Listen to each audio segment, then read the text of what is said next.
Hey, folks, before we get started today, I want to dedicate this episode to someone very special, Molly, AKA Molly the Great, who lived from 2008 to 2025.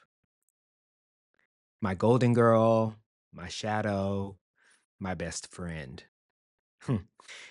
You taught me patience, healing, and how love can rewrite my story. This one's for you, Molly. I love you.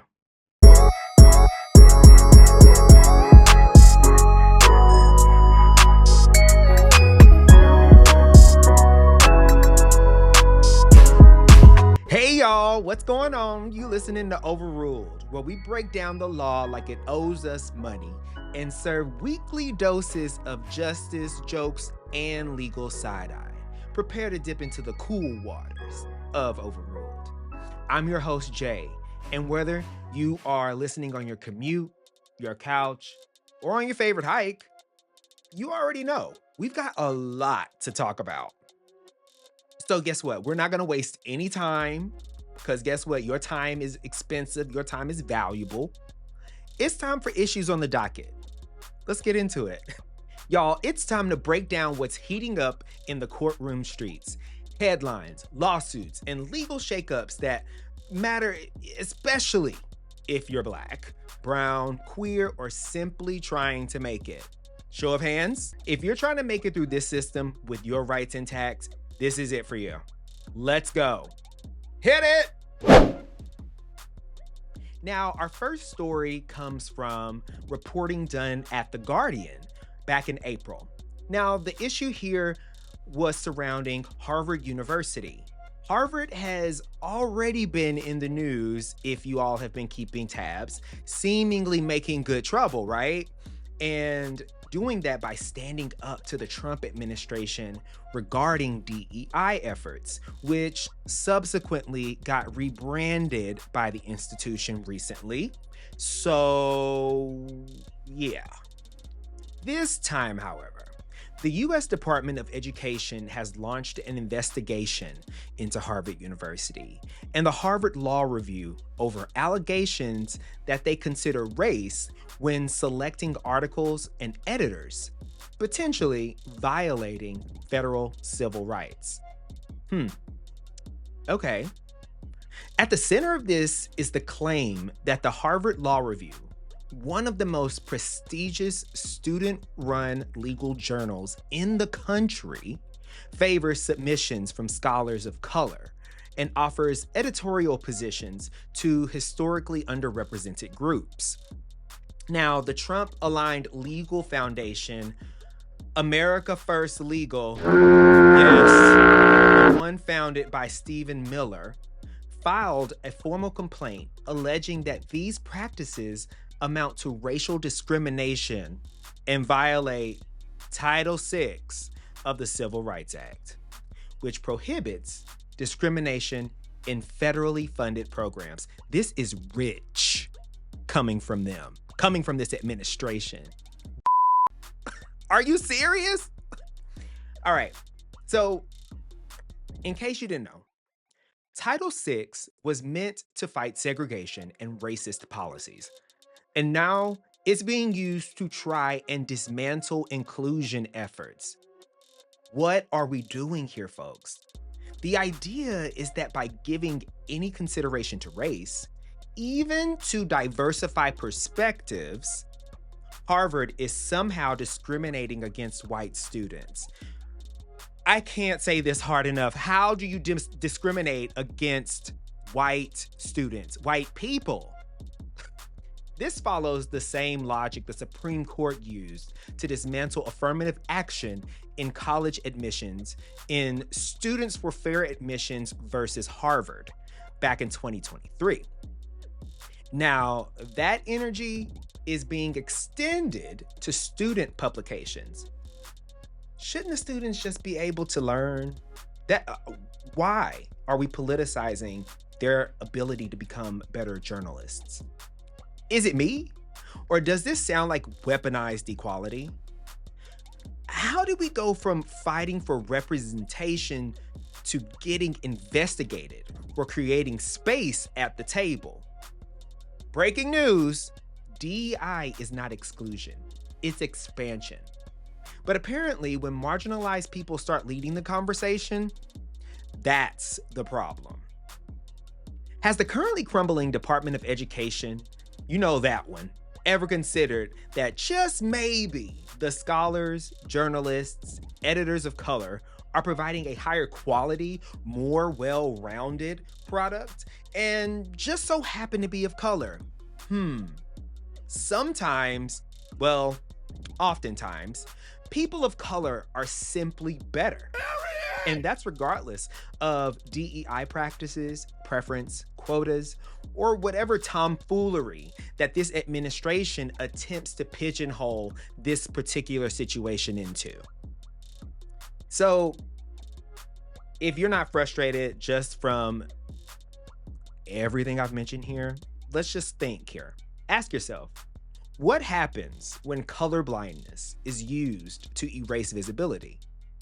And who really benefits when diversity is treated like discrimination? Also, PSA to everyone, colorblindness is not a thing. You cannot not see color, whether it is implicit, unconscious, or passed down generationally. Bias exists in the world surrounding race specifically. The problem doesn't get erased by an unfounded performative sentiment called colorblindness. Okay, we all on the same page here? Great. Now, from law school to labor law, let's head to the White House. Where a new executive order is quietly rolling back how we protect against discrimination in the workplace. So based on reporting from Axios back in April of 2025, President Trump recently signed an executive order titled Restoring Equality of Opportunity and Meritocracy. And spoiler alert, it does the fucking opposite. The order takes direct aim at the legal theory of disparate impact, one of the main tools civil rights lawyers use to prove workplace discrimination. Now, if you haven't heard of that term before, all good. Here's the difference. Follow along here, class. Disparate treatment is when someone intentionally discriminates. For example, I won't hire you because you're Black or queer. And that definitely exists out there. It's just masked in other performative tactics. Now, disparate impact is when policies seem neutral, but disproportionately harm marginalized groups. For example, requiring degrees from elite universities, which has historically excluded people of color or working class communities.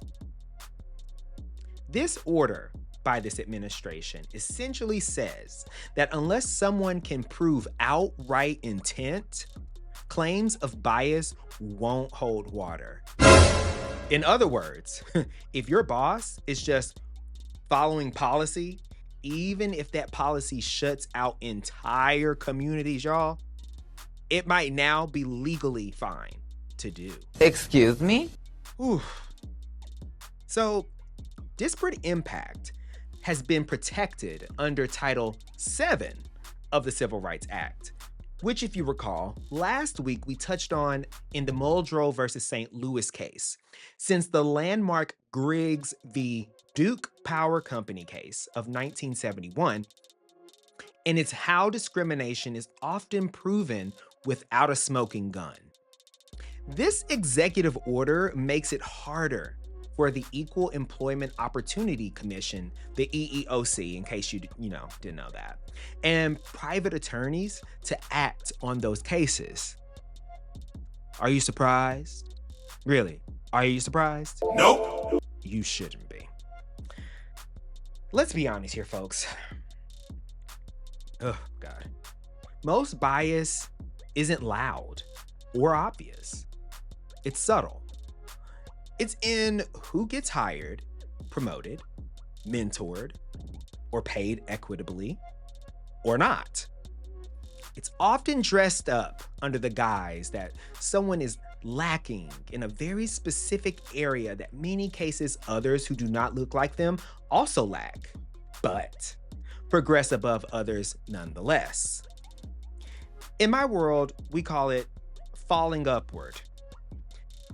People of color do not have the luxury of that in most cases, unless they are inherently minority-based organizations, and still then it's a challenge. By limiting what counts as discrimination, this order doesn't create fairness. It creates cover. Think about that. Cover for your oppressor, our oppressors. So if you haven't in a while, read up on your employee handbook. Talk to your HR reps if you feel like they truly advocate for all of their employees, and walk the talk. Know your rights and do your part in helping others in your workplace know theirs too. Because meritocracy without equity is just PR for inequality. And now let's head to Alabama, where lawmakers are coming for queer youth, educators, and families again with a new push to expand the state's already dangerous Don't Say Gay law. This is a real thing, y'all. Whew, what a shocker. An Alabama lawmaker is pushing a bill to expand the state's currently existing Don't Say Gay law, already aimed at banning discussions of gender identity and sexual orientation in K-5 classrooms, all the way up to 12th grade. Gotta be kidding me. Who hurt you guys, man? Like, really, why? Why are these people so hard up for queerness? And when I say queerness, I mean queer oppression, to be clear.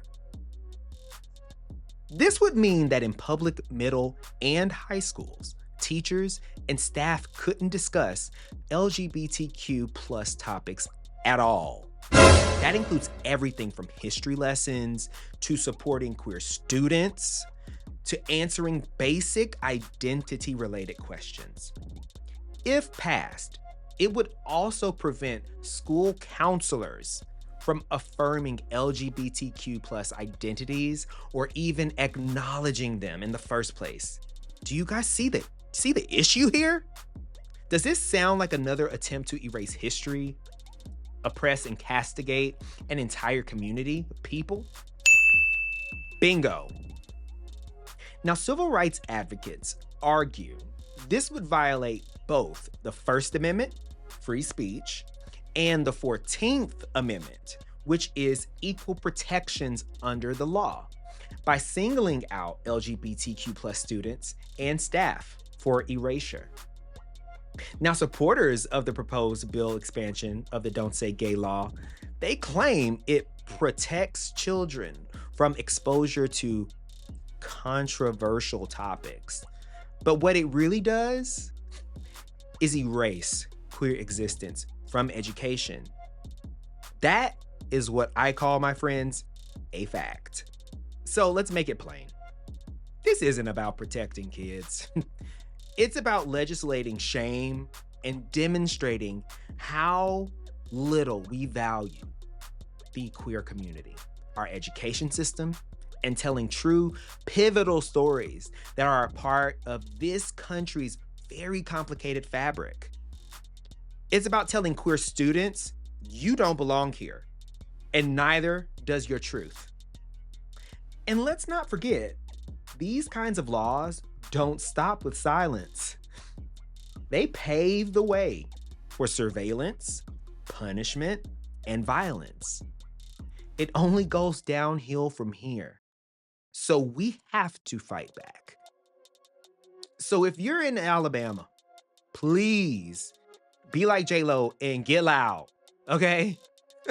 If you're not, help amplify the voices of the countless queer youth and educators who are being pushed out of public life. The more we can raise attention to this type of phobic legislation, the louder our voice becomes. We all deserve to live, learn, and grow without hiding who we are. Let's make that known to these lawmakers. Whew, gosh, from DEI takedowns to censorship bills, the docket is doing the most today. And to be honest, y'all, we've only scratched the surface for today. My blood pressure is up and stuck over these stories, and I'm gonna need to take a little moment of mindfulness. So after the break, we'll be back with our next segment. You know what it is? Precedent pending. Now it's time to shift gears and set our sights on a case that's about to test the boundaries of workplace equity, identity, and whether the law can still tell the difference between fairness and false equivalency. Hang tight. You already know what it is. Cue the gavel. It's time for Precedent Pending. So today we're going to talk about Ames versus Ohio Department of Youth Services. Warning, you will feel some type of way if you're a sensible human being with common sense. Also, to my white listeners, hey babe, if you're on the right side of things, you'll be equally incensed. Ames v. Ohio Department of Youth Services is currently before the United States Supreme Court, and it's got the potential, y'all, to reshape how we define discrimination under Title VII of the Civil Rights Act, particularly when claims of reverse discrimination are involved.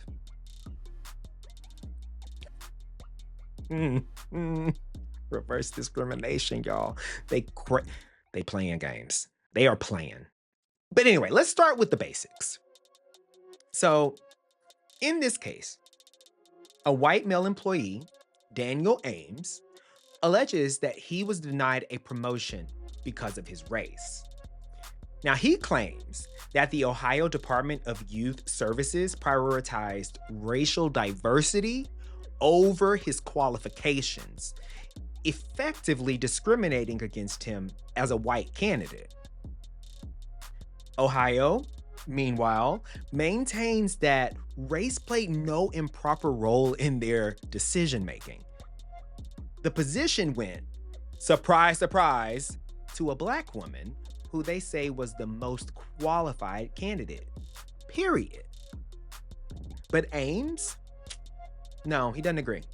He argues that diversity-focused efforts within the department amounted to a race-based preference, and that he was treated unfairly as a result. Ames and his poor white feelings. But our black women, y'all, they can't get a break anywhere. So you may ask, what's really on trial? Not just one hiring decision, necessarily, but the legitimacy of race relations and race-conscious hiring efforts, as well as DEI initiatives more broadly. That's what's at stake. Under Title VII, is it considered discrimination if a white applicant is passed over for a position and believes race played a role, even in a context designed to address underrepresentation? Let's mull that over. This case isn't just about hiring. It's about whether efforts to diversify leadership and address historic inequities can legally stand without triggering claims of bias from white candidates. Lower courts at this point have been split. The appellate court sided with the Ohio Department of Youth Services, because they're on the right side of things here, stating that there was no evidence of racial animus or intent and that the process was merit-based, as the department explained. But the Supreme Court of the United States, they agreed to hear the case. And that is a sign they may be ready to weigh in on the boundaries of race-conscious employment practices in a post-affirmative action landscape. And you guys know how the Supreme Court is stacked right now. Very conservative and not pro-diversity. This case is not happening in a vacuum.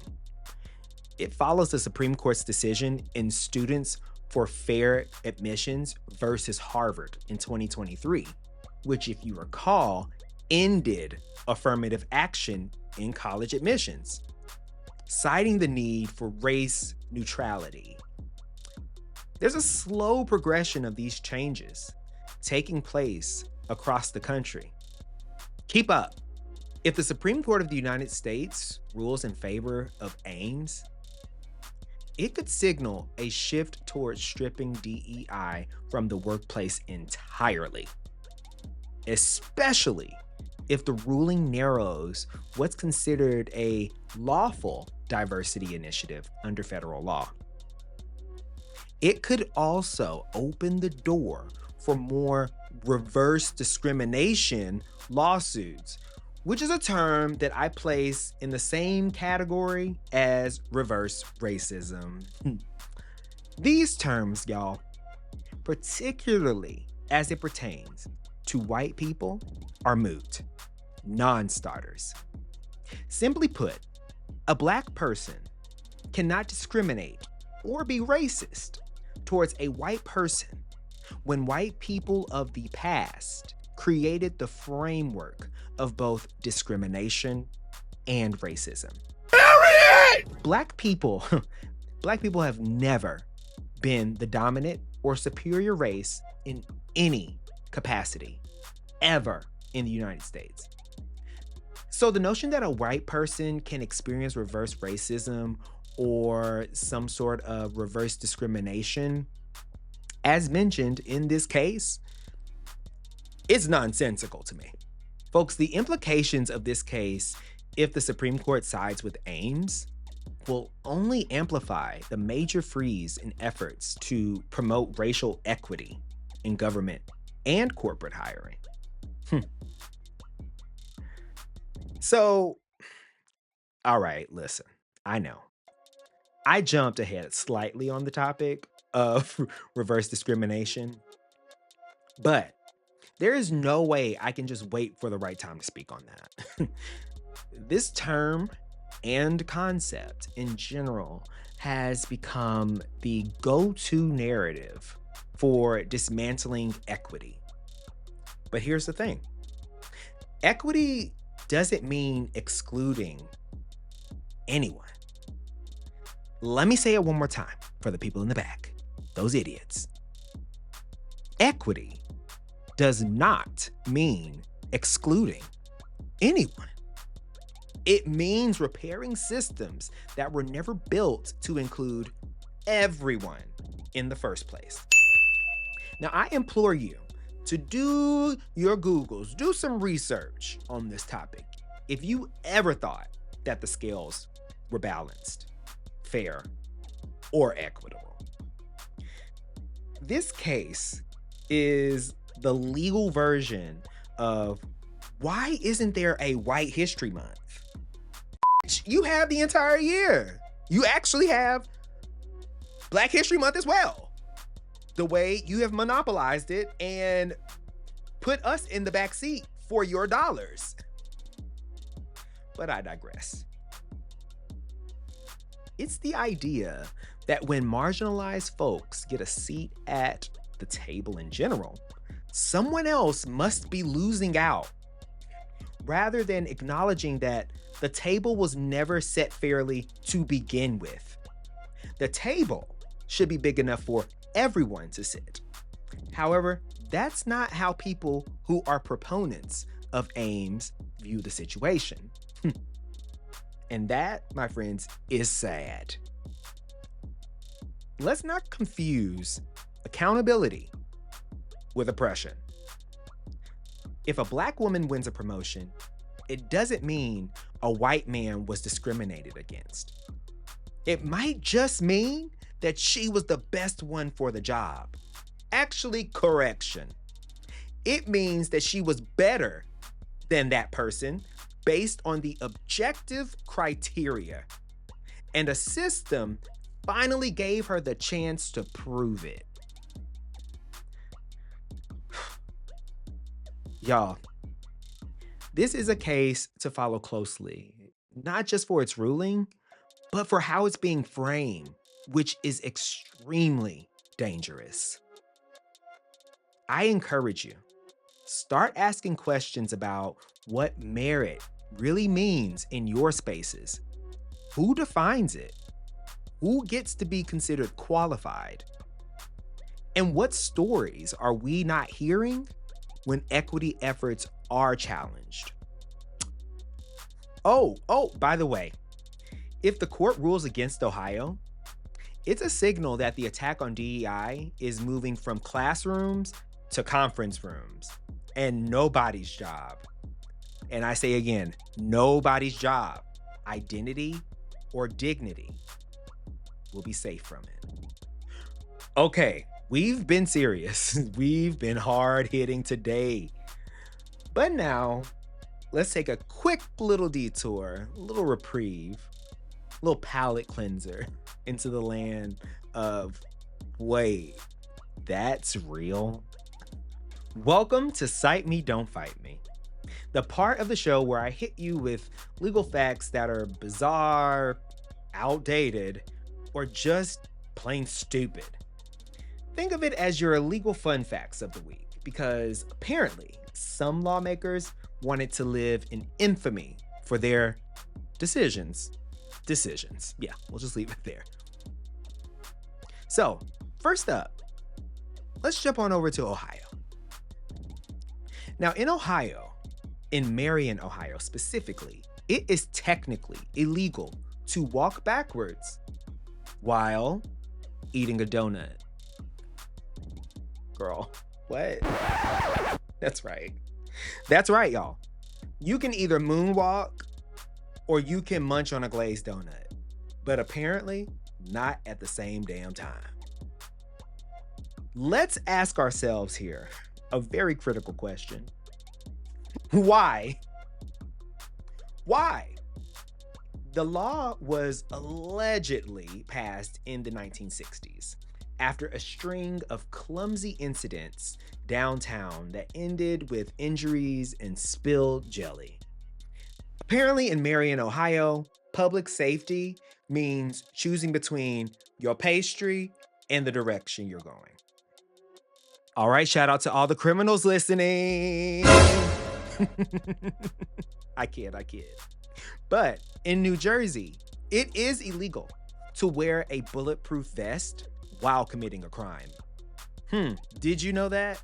Now, if you're out plotting robbery and trying to stay safe doing it, that's it. You can't do it. It's a chop, babe. It's going to be an extra charge for you in the court system. Essentially, if you're going to be dumb and vulnerable. The law was passed to deter premeditated violence, which actually, that makes sense. But the real kicker here is that it's classified as an additional felony. So wait, not only are you committing a crime, you're now too prepared while doing it. In some ways, you are overachieving illegally. Wow, that is a mind screw. Imagine the courtroom. Your Honor, yes, he stole that candy bar, but it was the Kevlar vest that crossed the line and he had to be stopped. So, bruh, you just stole some chocolate and now you about to take a felony on top of a petty theft charge. Wow. Listen, they out there not playing games. And finally, in Arizona, It is illegal for a donkey to sleep in a bathtub. Yep, that law you knew you just needed to have in your back pocket. Now, before you rightfully ask a very wise question, who asked for this? Let me give you the backstory. In 1924, a donkey wandered into a rancher's bathtub, took a nap, and was still in there when a flood swept through the entire area.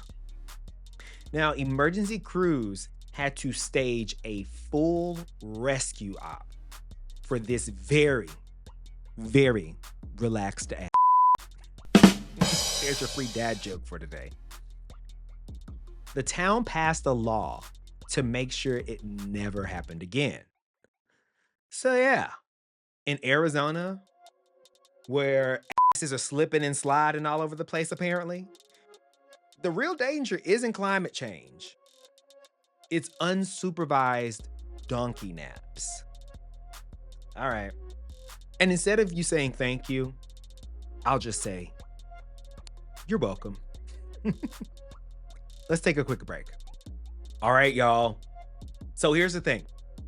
I love talking about legal headlines. I love digging into the policy and sharing it with you. But some weeks, scratch that.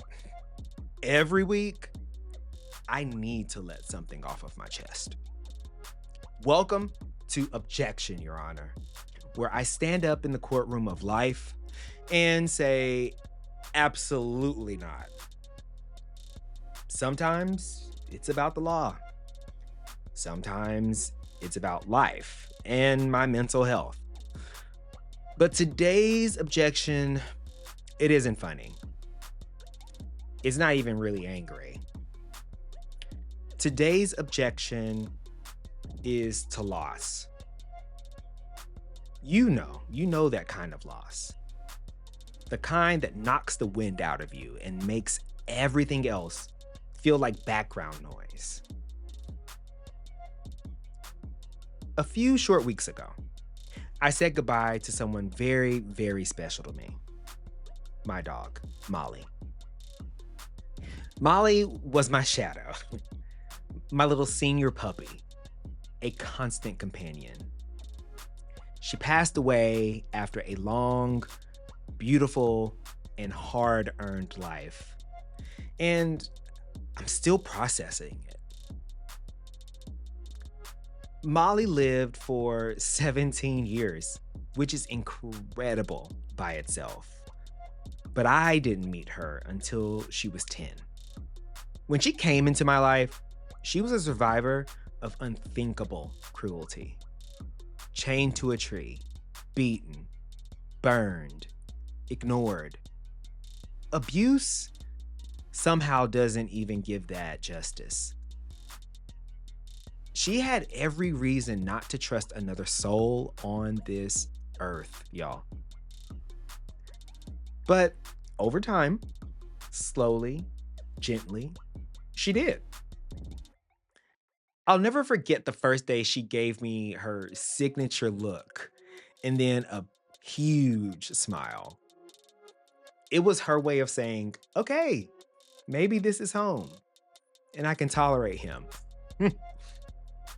From there, we spent 7 years side by side.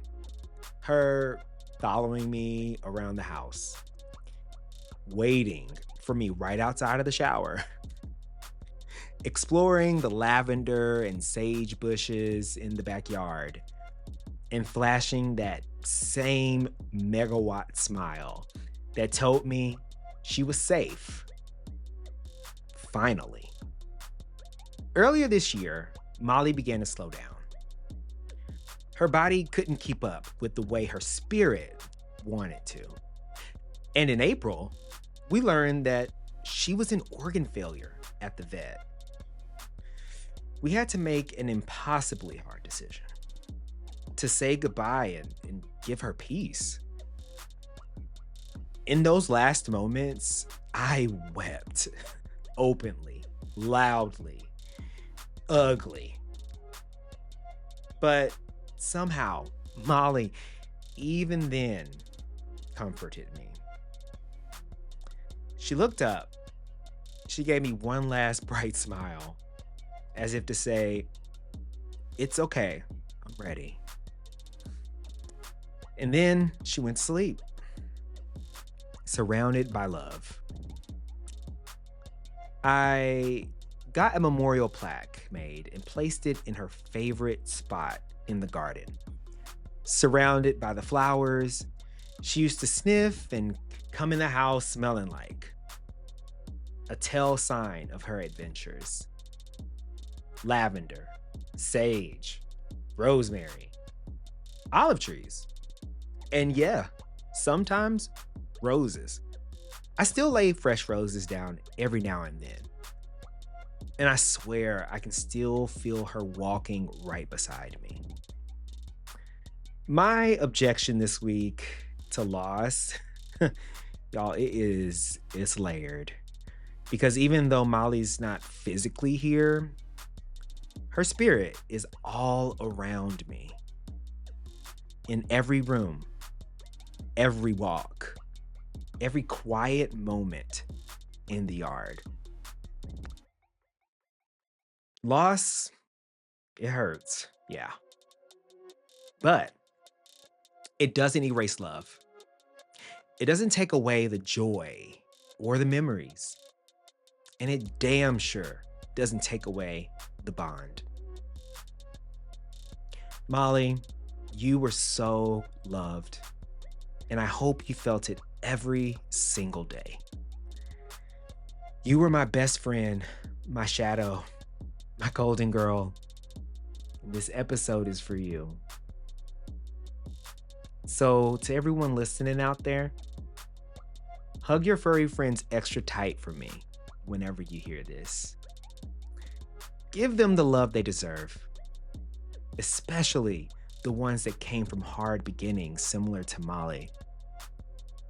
Because I promise you, what you give them, they will give back 1,000-fold. Here's to you, Molly. I called her Molly the Great. Thank you for being a best friend, my shadow, and my forever golden girl. I love you. Whew. Okay. Deep breath, everyone. Rant complete. Truth spoken and personal peace is going to be on the come up. But before I put down the mic, let me just say, objecting isn't about complaining. It's about caring enough to call things out or to simply be vulnerable. And as always, if you've got your own petty or powerful objection, drop it in the inbox. I just might read it on the show. That, my friends, that brings us to the end of another episode of Overruled. We've covered everything today, from DEI being dragged into federal investigations to anti-LGBTQ legislation rearing its head once again, to laws about donkeys and bathtubs that somehow still exist. If nothing else, folks, I hope this episode reminded you that the legal system is not some distant ivory tower. The around here is real, and it's ever changing, and it shows up in your job, your identity, your rights, and even your favorite donut if you're in Ohio. Marion, Ohio. The law can be messy. It can and is often petty. But understanding how the law works, that's how we fight back. That's how we push forward. And that's why this show exists. So we can laugh a little, rant a lot, and most importantly, stay ready. Because if you stay ready, you know the rest. If you enjoyed today's episode, or even if you were mildly shook by that donkey story, here's how you can support the show. Baby, I need 5 stars. Gimme, gimme, gimme. I need the 5 stars. Um, I need it. Help me. Help me, help you, help everyone else. Share this episode with your group chat, your cousin, your law curious worker. You know who needs this kind of energy. Share. Sharing is caring. Got a hot legal take, a rant of your own, or a weird law you want me to roast? Email us at theoverruledpodcast@gmail.com. And hit that follow button at Overruled Podcast on Instagram, TikTok, Blue Sky, and on YouTube, The Overruled Podcast. Seriously, y'all, share something nice. We'll talk back. So whether you're commuting, cleaning, doom scrolling, or mentally preparing to sue your HOA because they won't let you use that sprinkler, just know you're not alone in this legal chaos. And as always, overrule your doubts with your ambition, the facts, and your receipts. I'm Jay, and I'll see you next time on Overruled. Bye. Bye. Bum, bum, bum, bum, bum. Jump on it. Jump on it. Hey, hey. Yeah. Sometimes I just don't know what to do with myself. And here I am talking to myself. Got cut.